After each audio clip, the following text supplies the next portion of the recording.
Hello, welcome to the Daily Devotion. I'm Kathy Morris, pastor of the Dixon United Methodist Church. Our Bible reading for today is not the most comforting. In it, Jesus reminds us that we have to be alert and ready for action if we are to be a part of God's kingdom when it arrives. I'm reading from the Gospel of Luke, chapter 12, verses 35 through 38 from the New Revised Standard Version. Be dressed for action and have your lamps lit. Be like those who are waiting for their master to return from the wedding banquet, so that they may open the door for him as soon as he comes and knocks. Blessed are those whom the master finds alert when he comes. Truly, I tell you, he will fasten his belt and have them sit down to eat, and he will come and serve them. If he comes during the middle of the night or near dawn and finds them so, blessed are they.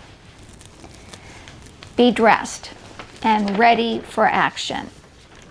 We might rather have Jesus say something like, well, sit comfortably, just wait for the kingdom to come, and I'll bring you some hot chocolate and some cookies.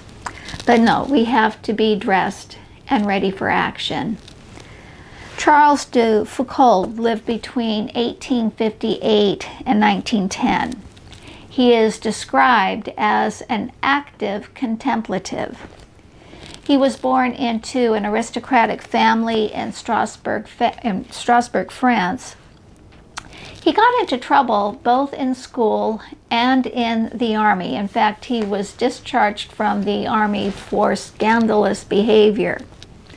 After his discharge, he traveled to Morocco, and there he observed the faith practices of the Muslims, and this revived in him an interest in his own faith. It really did rekindle that gift of faith in his life in the Roman Catholic faith tradition.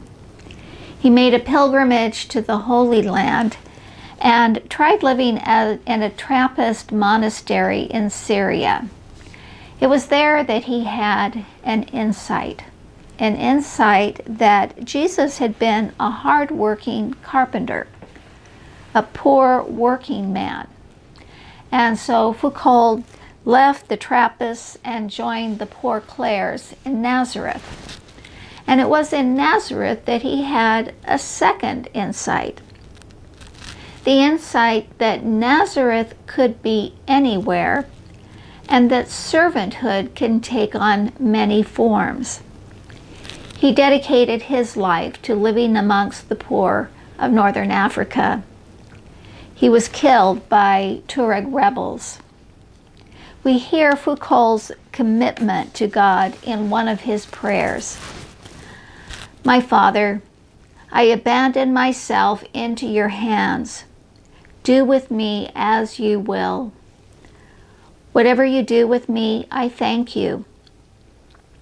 I am prepared for anything.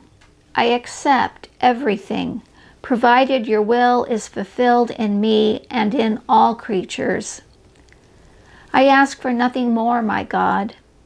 I place my soul in your hands. I give it to you, my God, with all the love of my heart, because I love you.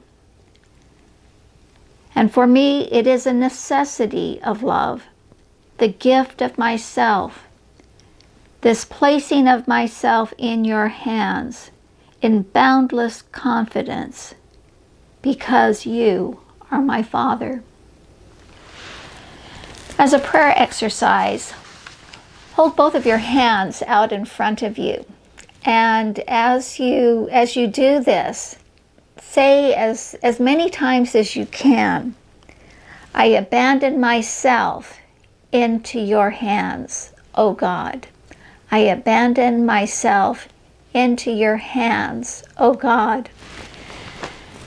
Say this many times because I'm sure that for all of us, we have a difficult time saying them and meaning them.